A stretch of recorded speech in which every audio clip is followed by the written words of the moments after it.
এই ভিডিওটি দেখে ছোটবেলার সেই দিনগুলোর কথা মনে পড়ে যায়। আসলে বনে গিয়ে বনভোজন খেলার মজাটাই কিন্তু আলাদা। মনে পড়ে সেই ছোট্টবেলার দিনগুলো যখন আমরা অনেকেই একসাথে পিকনিক খেলতাম।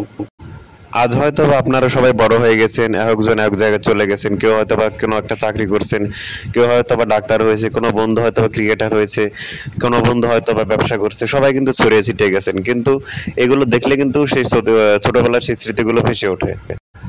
আর আপনি যতই বাড়িতে বা হোটেলে স্বাদ করে খান না কেন, কিন্তু পিকনিকের খাওয়ার মজাটা কিন্তু অন্যরকম। এভাবে কিন্তু চায়নারা রান্না করে খায়। দেখুন, পুরোপুরি গরম তেলের মধ্যে কিন্তু একটা আস্ত মুরগি কিন্তু এখানে ভাজা হচ্ছে। এটা খেতেও কিন্তু অসাধারণ মজা হবে। আর সবসময় রান্না করে মাংস খাবার করতে খেতে কিন্তু আমরা বোরিং হয়ে গেছি, তাই ভিন্নধর্মী ভাবে এভাবে খেয়ে দেখবেন, খুবই ভালো লাগবে। আর এই মহিলা দেখুন কতগুলো কাঁচা মরিচের সবজি রান্না করেছে, সত্যি আমি ভেবে অবাক হয়ে যাচ্ছি যেগুলো খাবে কিভাবে। তো দেখুন, এখানে কিন্তু একটা সুন্দর পাকা ফল দেখা যাচ্ছে।